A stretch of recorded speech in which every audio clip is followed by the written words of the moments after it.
સ્વાગત છે અને આશા કરું છું કે તમે લોકો મજામાં જ હશો। અને ફ્રેન્ડ આજે સન્ડે છે અને આજે એટલો ખુશીનો દિવસ છે, મીન્સ કે કેટલા ટાઈમ પછી અમારા ઘરે ગેસ્ટ આવે છે। તો અમારું ઘર થોડું રૂરલ એરિયામાં છે અને થોડું અહીંયા આવવું મુશ્કેલ છે। પર્સનલ વ્હીકલ હોય તો જ આવી શકો છો, એટલે અહીંયા ગેસ્ટ બહુ જ ઓછા આવે છે, કારણ કે અંદર છે, ડીપમાં છે, અંદર આવવું પડે છે તમારે રોડ ઉપરથી। તો બસ મારા જેઠ જેઠાણી ને એ લોકો આવે છે, તો બસ એના માટે રસોઈની પ્રિપેરેશન કરશું અને આજનો આખો દિવસ હું તમારી સાથે શેર કરીશ। તો ચલો જઈએ કિચનમાં।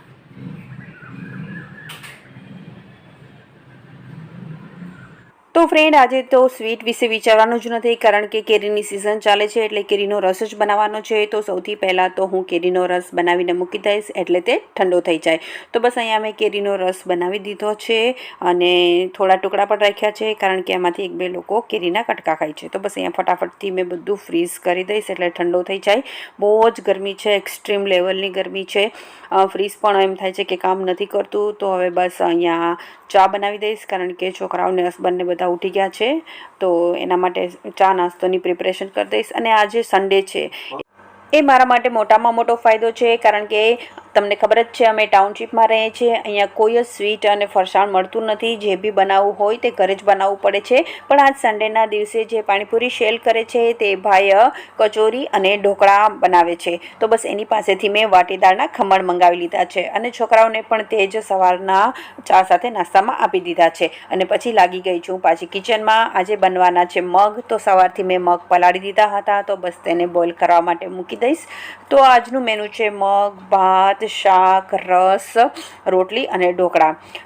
તો ફ્રેન્ડ આવો દિવસ ક્યારેક જ આવતો હોય કે અમારા ઘરે ગેસ્ટ આવે છે, કારણ કે અમારી ટાઉનશીપ રૂરલ એરિયામાં છે, દૂર છે, પ્રાઇવેટ વ્હીકલથી જ અહીંયા આવવું પોસિબલ છે। કંપનીની બસ છે પણ એના ટાઈમે પછી ચાલુ પડે છે, તો અહીંયા બહુ જ ઓછા ગેસ્ટ આવે છે।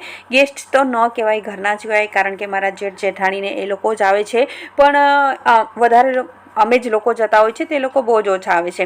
એટલે મીન્સ કે અહીંયા મહેમાનનું બહુ જ ઓછું આવવાનું થાય છે, એટલે આમ મને થોડી એની બી પ્રેક્ટિસ નથી। મીન્સ કે ખુશી તો બહુ જ છે કે ગેસ્ટ આવે છે, પણ થોડી હળબડી બી છે કે બસ મારું બધું જે કામ છે તે પ્રોપર થઈ જાય અને હું પ્રોપરલી એને લોકોને પ્રેઝન્ટ કરી શકું બસ। તો અહીંયા બસ મેં દૂધ આવી ગયું હતું, તો દૂધ મૂકી દીધું છે અને જુઓ મારું જરાક ધ્યાન હટ્યું ને તો દૂધ ઉભરાઈ ગયું, કારણ કે આજે આમ મને હળબડી જ છે। મીન્સ કે હું આ કરી લઉં, આ કરું ફટાફટ એમ જ થાય છે। તો ગેસ બી મેં દૂધના ફાસ્ટ રાખેલા હતા કે જલ્દી દૂધ થાય તો હું જલ્દી ફટાફટ રસોઈ કરી લઉં। મારો એવો ટાર્ગેટ છે કે એ લોકો આવે પહેલાં રસોઈ મારી બધી કમ્પ્લીટ થઈ જાય। તો બસ દૂધ ઉભરાઈ ગયું છે અને વાંધો નહીં, હવે ગેસને ક્લીન કરીને પછી આગળ કામ વધારીએ।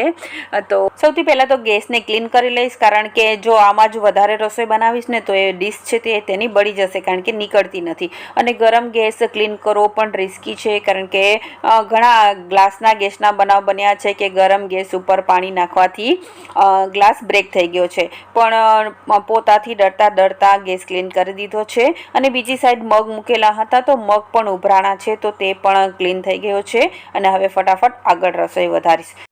તો ફ્રેન્ડ બંને દૂધ થઈ ગયા છે, મગ બફાઈ ગયા છે, કેરીનો રસ થઈ ગયો છે, ફરસાણમાં ઢોકળા તૈયાર છે। હવે ભાત બનાવવાના છે, રોટલીનો લોટ બાંધવાનો છે, લીલી ચટણી બનાવવાની છે અને શાક બનાવવાનું છે। પણ એની પહેલાં બહુ જ બધા વાસણનો ઢગલો થઈ ગયો છે, તો તે ક્લીન કરી લઈશ, કારણ કે બધાએ નાસ્તો કરેલો છે તે અને પ્લસ દૂધના અને એ બધા નીકળ્યા છે વાસણ। તો પહેલાં વાસણ કરી લઈશ એટલે સિંક ચોખ્ખી થાય તો રસોડું પણ થોડું ક્લીન લાગે। અને કચરો પણ બહુ બધો થઈ ગયો છે, કેરીની બધી છાલને ગોટલા છે, એટલે હજી હું શાક વઘારીશ અને પછી કચરો નાખવા જઈશ। તો ફ્રેન્ડ અહીંયા અમારે કચરો નીચે ડસ્ટબિનમાં નાખવાનો હોય છે, તો બસ કેરી બેગમાં કિચનનો કચરો હું ભેગો કરું છું। અને આમ તો હું 2 ટાઈમ નાખી આવું છું, સવારે અને સાંજે, એટલે મેં કિચનમાં ડસ્ટબિન નથી રાખી, કારણ કે કિચન એક તો નાનું છે અને એમાં પણ ડસ્ટબિન હોય તો ઝીણા ઝીણા મચ્છર થાય છે। આ તો જેમ કચરો થાય છે તેમ કોઈ બી નીચે જતું હોય તે લેતું જાય છે, એટલે એકઠા નથી થતો। તો બસ અહીંયા પછી મેં દૂધી અને બટેટાનું આજે શાક બનવાનું છે, તો તે વઘારી દીધું છે, તો બસ હવે શાક રેડી થઈ જશે। અને બસ પછી જ મને ખબર પડી તરત જ કે માસી નથી આવવાના। ગેસ્ટ આવવાના હોય ને ત્યારે જ આ પ્રોબ્લેમ થાય છે, ખબર છે। રેગ્યુલર ડેમાં તો તે રેગ્યુલર આવે છે, પણ આજે રવિવાર છે, ગેસ્ટ આવવાના છે ને ત્યારે જ માસીએ ગુલ્લી મારી છે. તો પછી હું ફટાફટથી કચરો નીકાળું છું. પોતું તો નહીં થાય પણ બસ ખાલી કચરો કાઢી લઈશ તો ઘર ચોખ્ખું થઈ જાય. તો બસ અહીંયા મેં હોલમાં અને કિચનમાં કચરો નીકાળી લીધો છે. બીજા બંને રૂમમાં પ્રેષિતાએ કચરો નીકાળી લીધો છે. તો ઘર ક્લીન થઈ ગયું છે અને પછી બસ હવે હું લોટ બાંધી લઈશ. તો પૂરી તો નથી બનાવવાની, રોટલી બનાવું છું કારણ કે ગરમી બહુ જ છે અને એમાં તળેલું ઓછું ભાવે છે. તો રોટલી હોય તો આમ આરામથી ખવાય, બાકી તળેલું તો બિલકુલ ના પાડી છે એ લોકોએ. અને પછી અહીંયા મગ બી વઘારી દઈશ. મગ બીમાં બી મેં બધો મસાલો કરી દીધો અને ઉકળવા મૂકી દીધા હતા. તો તે પણ ઉકળી ગયા છે. બહુ વધારે ક્વોન્ટિટીમાં નથી બનાવ્યા કારણ કે રસ પૂરીને શાકને ઢોકળાને હોય ને એટલે ભાત અને દાળ ઓછું ખવાય. અને લીલી ચટણી મેં હસબન્ડને આપી દીધી છે બનાવવાની. તો હસબન્ડે લીલી ચટણી બનાવી દીધી છે. તો ફ્રેન્ડ અહીંયા ઓલમોસ્ટ રસોઈ રેડી છે અને હવે રોટલી બનાવું છું. એ લોકો બસ હવે પહોંચવાની તૈયારીમાં જ છે. તો મેં એ લોકો પહોંચે તે પહેલાં ફટાફટથી રોટલી બનાવી લઉં કારણ કે સૌથી વધારે વાર અને ગરમી રોટલીમાં જ લાગે છે.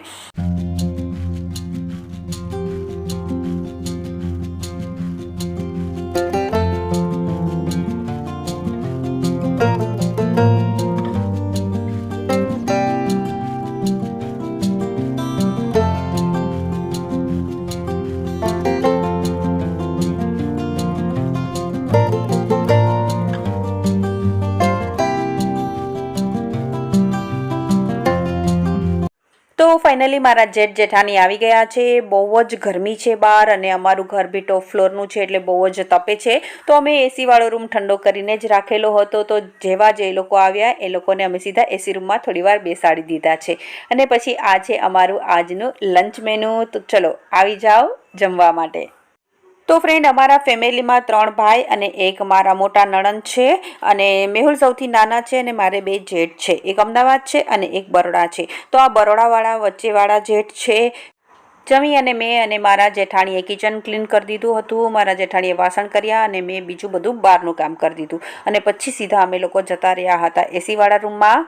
તો ફ્રેન્ડ હવે તમને હું મળું છું સીધી 4 વાગે. કપડાં તો વોશ થઈ ગયા હતા પણ સુકાવવાનો ટાઈમ મળ્યો નહોતો. તો બસ અહીંયા હું કપડાંને સુકાવી દઈશ. અત્યારે 4 વાગ્યાનો ટાઈમ થયો છે પણ બહાર બહુ જ તાપ છે અને સાથે સાથે હવા પણ ચાલે છે. તો ફ્રેન્ડ અમારી ટાઉનશીપમાં પવન પણ ગરમીમાં બહુ જ હોય છે પણ અમારું ઘર છે તે થોડું ઉલટી ડિરેક્શનમાં છે એટલે ઘરની અંદર પવન ના આવે અને પવન આવે ને તો સાથે સાથે કાળી મીઠી પણ આવે એટલે હું વધારે બંધ રાખવાનું પ્રિફર કરું છું. તો બસ અહીંયા ટોવેલ સુકાઈ ગયા છે તે લઈ લઈશ અને હવે કપડાંને બધાને સુકાવી દઈશ. 2 કલાકમાં સુકાઈ જશે આરામથી કારણ કે બપોર પછીની સાઈડ આ સાઈડ તડકો આવે છે. સવારે બિલકુલ નથી આવતો અને બપોર પછી આવે છે એટલે 2 કલાકમાં કપડાં તો આરામથી સુકાઈ જ જશે. તો બસ અહીંયા કપડાંને સુકાઈ દીધા છે અને પછી સીધી જઈશ કિચનમાં ચા મૂકવા માટે કારણ કે એ લોકોને નીકળી જવું છે. તો બસ અહીંયા ચા અને દૂધ જેવી રીતે બધાને પીવાનું છે તેવી રીતે બનાવી દઈશ. છોકરાઓ માટે રૂઅફઝા બનાવેલું છે અને અમારા માટે ચાય બનાવેલી છે. તો ગમે તેટલી ગરમી હોય ચાની આદત હોય એટલે ચા તો પીવાની જ હોય. તો ચલો ફ્રેન્ડ્સ ચા બની ગઈ છે. તમે લોકો બી આવી જાઓ ચા પીવા માટે.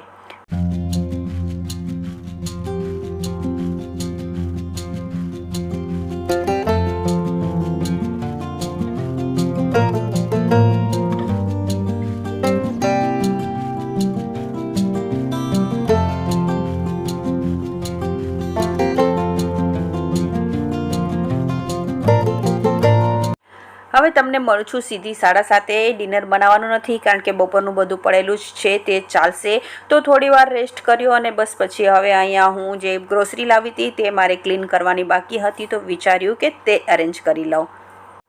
તો ફ્રેન્ડ રેગ્યુલરમાં જે વસ્તુ મને જોતી હોય ને તેના મેં ફિક્સ ડબ્બાઓ રાખેલા છે અને ફિક્સ જગ્યા રાખેલી છે.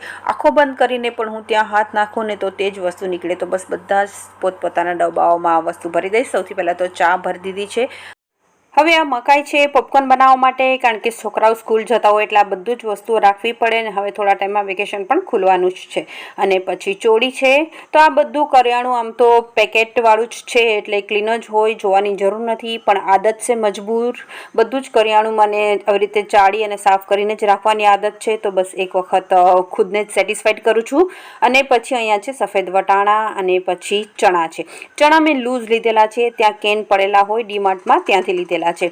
એટલે આમ તો એ પણ ક્લીન જ હતા, પણ તો પણ એક વખત ચાળી નાખ્યા, કારણ કે ઘણી વખત બાજુવાળી વસ્તુ હોય ને એ પણ એમાં મિક્સ થઈ ગઈ હોય છે. તો બસ એવી રીતે એક વખત જોઈ લઉં છું અને ક્લીન કરી લીધા છે, ચાળી લીધા છે ક્લીન. એટલે તો બસ અહીંયા ચણા ભરી દીધા છે. અને પછી આ છે મિક્સ દાળ. મિક્સ દાળ આ વખતે વધારે લાવી છું, કારણ કે એની ખીચડી અમને લોકોને બહુ જ ભાવે છે. આ પ્રેસિતાની રેસીપી છે. ત્યાં ફ્રેન્ડ્સ બધી ભેગી થઈને ખીચડી બનાવતી હોય છે હોસ્ટેલમાં, તો એવી રીતે મિક્સ દાળની બનાવે છે. તો ઘરે બનાવી તો મને પણ ભાવી, તો આ વખતે વધારે લાવી છું મિક્સ દાળ. અને પછી છે surf excel. Surf excel 4 kilo છે, તે મારી 3 બોટલમાં પરફેક્ટ આવી જાય છે. તો બસ તેને પણ સ્ટોર કરી દીધો છે. તો ફ્રેન્ડ, આ મારું બધું કરિયાણાનું કામ ખતમ થઈ ગયું છે. અને પછી અહીંયા બસ ક્લીન કરી દઈશ, પોતું મારી દઈશ, કારણ કે જરા પણ વસ્તુ હોય ને તો તરત જ કીડી આવી જાય છે. અને આ કીડીનું કનેક્શન તો જુઓ છે, બહારથી અંદર આવે છે. હા, પણ ખબર નહીં કેમ સ્મેલ આવી જાય તરત જ. 5-7 મિનિટમાં તમને કીડીનો ઢગલો દેખાય, જો કંઈ ઢોરાણું હોય ને તમે તરત જ ક્લીન ના કરી હોય તો. અને પછી કપડાં સુકાઈ ગયા છે, તો કપડાંને અંદર લઈ લઈશ. જમવાનું પતી ગયું છે અને હવે અમે જઈશું વોકિંગમાં.